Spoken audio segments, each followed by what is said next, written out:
Let's take a look at these two pipes before I put them on. They're both Fongier, I believe. This is your, and it's kind of getting dark out here, but this is your standard Fongier PG long pipe. It's one of the best pipes I've ever had for anything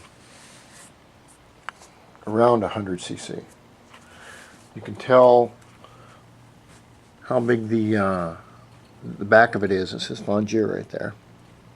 Someone told me that if you grind this out, it'll work better. Well, I tried and I couldn't get it out. Now, we compare it to the other pipe, and I wanted to do this comparison because to show you the size of the expansion chambers here compared to this one right here. I don't know if I can, hopefully I can do it like this. But it's just got a massive, the YFIS has a massive expansion chamber compared to the Fongier. What is that? And it's also got, if you can look at the inlet and outlet pipes of both pipes, you can see this one has a lot freer flow for travel for the exhaust gases. And then of course this is the outlet. I mean, look at that bitch. Look at that bunghole. That's just, you go to war with something like that. If you look at this one, okay, and we're talking about horsepower is created by the amount of fuel and air you can put through an engine at any given time. The freer the exhaust, if it's tuned like that, then it should put out more juice. The other thing I like about this pipe right here, this YFS, and it hasn't been used, is that if you notice the thickness right here on the exhaust flange, this is your standard stock thickness. And it's okay, it does alright, but it does, if you look very closely, it bends. Okay, with enough bolt force. This one will not bend. And then VT Cycles sent me, let's see if I can turn that around a little bit there. They sent me a couple of these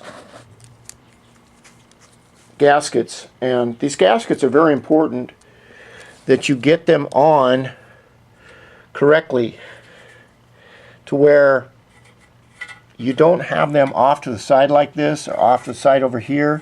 You want them right in the center, and you want to make sure that they are large enough to where they don't obstruct the inlet of the pipe or the inlet of your huge gigantic cylinder right here, which is right here. And before I put the pipe on, what I like to do is I clean up the surfaces with a really good cleaning with what is that, denatured alcohol, something like that. And I get every bit of oil and everything, every little bit of crap off it. And then it's going to hook up right here on one side, and it will hook up right here and here on the other. When you put the pipe on, any pipe, this is for any of you newbies or anything else, make sure that your pipe does not actually physically hit any part of the metal. You can see this ear right here has been ground down a little bit. If it does, you won't notice it when you first put it on, but after you drive it for 3 or 4 or 20 or 30 miles, what this will do is knock into the edge of that pipe and put a hole in it in a second. And if you put a hole in that little pipe, you're going to have to be a very, very good welder or find one that can do thin metal welding and not screw the pipe up. So I'm going to get everything cleaned up to put the pipe on. Another thing about these pipes, I will have to say, and this is every one of them that I have owned, If it fits perfectly, there's something wrong. Either your bike is bent, your cylinder head is wrong, or there's got to be some major fuck up. Because what I found is you can get this one, these two on really nice, and then you'll have to tweak these. But you can't tweak them too much because the metal will bend. If the metal is tweaked under stress, it can crack in time when you're riding. Because the bolts won't bend, but that thin metal will. And I'm really kind of interested to see what it'll do. I must say that I'm not going to say what it cost. It cost a lot of money. It's well worth every fucking penny. Look at that thing. It's sexy as hell.